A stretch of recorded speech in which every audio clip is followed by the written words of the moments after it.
കലാകാരനാണ് ഞാൻ.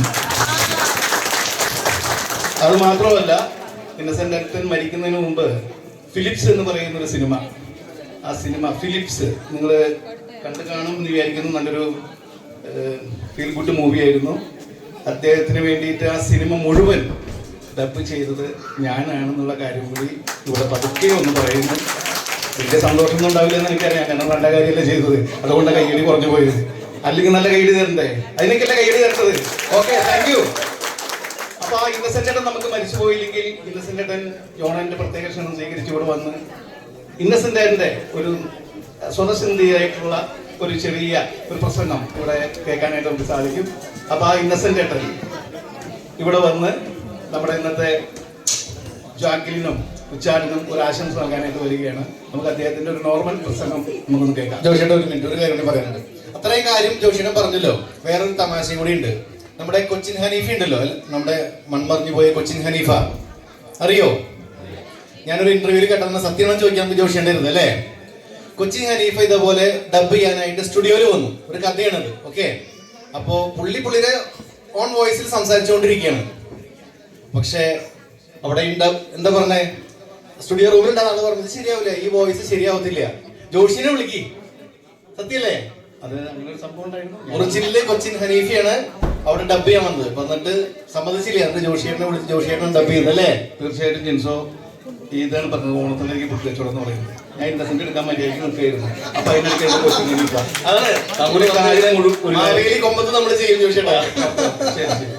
അപ്പൊ ഇന്നസെന്റിന്റെ ആ ഒരു ചെറിയ പ്രസംഗം എല്ലാവർക്കും നമസ്കാരം. ആളുകളെയൊക്കെ കാണുമ്പോൾ എനിക്ക് ഇപ്പോഴും കൊതി തോന്നുകയാണ്. കാരണം അത് വേറൊന്നുകൊണ്ടല്ല, ഇവിടെ ഇരിക്കുന്ന ആളുകളൊക്കെ ഈ ചെക്കൻ കുറെ നേരത്തെ തന്നെ പറയുന്നത്, ആ മഞ്ഞ ചുരിദാറിട്ട ചേച്ചി, മഞ്ഞ ചുരിദാർ ചേച്ചി, ഇയാൾക്ക് എന്താവും മഞ്ഞ ചുരിദാറിട്ട ആളെ കാണുമ്പോൾ എനിക്ക് മനസ്സിലായില്ല. ഇവനെ ഒന്ന് ശ്രദ്ധിക്കുന്നത് നല്ലതാണ്. അതുപോലെ തന്നെ ഇതിന്റെ ഇടയ്ക്ക് ആ ചെറിയ ഹോളിൽ എന്തൊക്കെ കലാപരിപാടികൾ നടക്കുന്നുണ്ട്. അവിടെ പോകുന്ന ആൾക്കാര് കൃത്യമായിട്ട് വന്നു കഴിഞ്ഞാൽ നന്നായി ഭക്ഷണം കഴിക്കാം. അഥവാ കുഴഞ്ഞു പോയ കാര്യമൊക്കെ ഭയങ്കരമായിട്ട് പോകും. പിന്നെ എനിക്ക് പറയാനുള്ളത് എന്താണെന്ന് വെച്ച് കഴിഞ്ഞാൽ, ക്രിസ്തീയമായിട്ടുള്ള കാര്യങ്ങളിൽ ഏറ്റവും വിലമതിപ്പുള്ള ഒരു കാര്യമാണ് ഈശോയെ സ്നേഹിക്കുക എന്ന് പറയുന്നത്, ഈശോയെ സ്വീകരിക്കുക എന്ന് പറയുന്നത്. അത് നമ്മുടെ റിച്ചാർഡ് അത് കരസ്ഥമാക്കി ഈശോയെ ആദ്യമായിട്ട് സ്വീകരിച്ചു. അതുപോലെ തന്നെ ക്രിസ്തീയ സഭയിലേക്ക് വന്നിട്ടുള്ള ജാക്കിലിന് എന്റെ ഹൃദയം നിറഞ്ഞ നന്ദി ഞാൻ രേഖപ്പെടുത്തിക്കൊള്ളുകയാണ്. ഇതൊക്കെ ഞാൻ പറഞ്ഞിട്ട് ആ ഇംഗ്ലീഷുകാർക്ക് വല്ലതും മനസ്സിലാവുന്നുണ്ടോ എന്ന് എനിക്കറിയില്ല. എന്തായാലും അവർ ഇതൊക്കെ കേട്ട് എന്തോ പറഞ്ഞു ചിരിക്കുന്നുണ്ട്. എന്തായാലും ഇവിടെ ഒരു പ്രാവശ്യം വരുവാനും ജോണിന്റെ ഈ ഒരു പരിപാടിയിൽ സംബന്ധിക്കാനൊക്കെ സാധിച്ചതിൽ സർവേശ്വരനോട് നന്ദി പറഞ്ഞുകൊണ്ട് ഞാൻ നിർത്തുന്നു. നന്ദി, നന്ദി, നമസ്കാരം.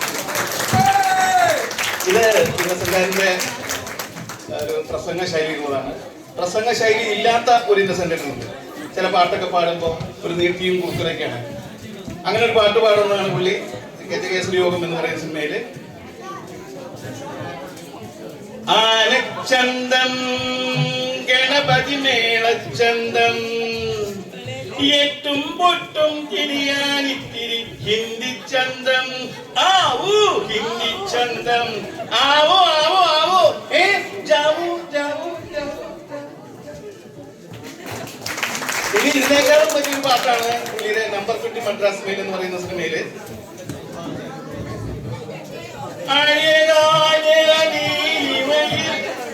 ഒരു പോലെ ഓടി വരും കണ്ണാടി പോലെ വരും തോന്നിക്കുട്ട, ഇന്നലെങ്കിൽ നാളെ വരും, നാളെ എന്നാലേ തോന്നിക്കുട്ട. വേറെ ശൈലിയാണ്. പിന്നെ സിനിമയുടെ രീതിക്കൊക്കെ വരുമ്പോൾ ഇത്തിരി നീട്ടിലും ഒക്കെ ഇത്തിരി കൂടുതലാണ്. അതായത് മണിച്ചിത്രത്താഴ് എന്ന് പറയുന്ന സിനിമ ഒരു വലിയ ഹിറ്റ് സിനിമയാണ്. മണിച്ചിത്രത്താഴ് എന്ന് പറയുന്ന സിനിമ, ആ സിനിമയുടെ തുടക്കത്തില് താക്കോല് മറന്നു വെച്ചുകൊണ്ട് പേടിക്കുന്ന ഒരു രംഗമുണ്ട്. അപ്പൊ അത് നിങ്ങളുടെ മുന്നിലേക്ക് ഞാൻ കൊണ്ടുവരികയാണ്. ഇന്നസെന്റ് ആയിരുന്നു.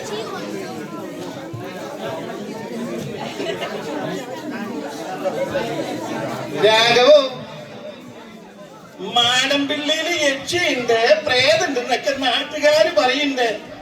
നീ ധൈര്യമായിട്ട് വന്നു, നിനക്ക് ഞാൻ ധൈര്യമായിട്ട് തന്നു. എന്നിട്ടിപ്പോ രാഘവോ 4 വഴി അങ്ങ് വലിക്കുക.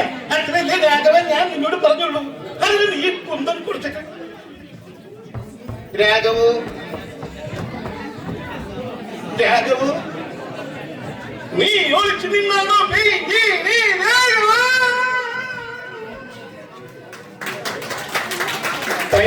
Thank you very much.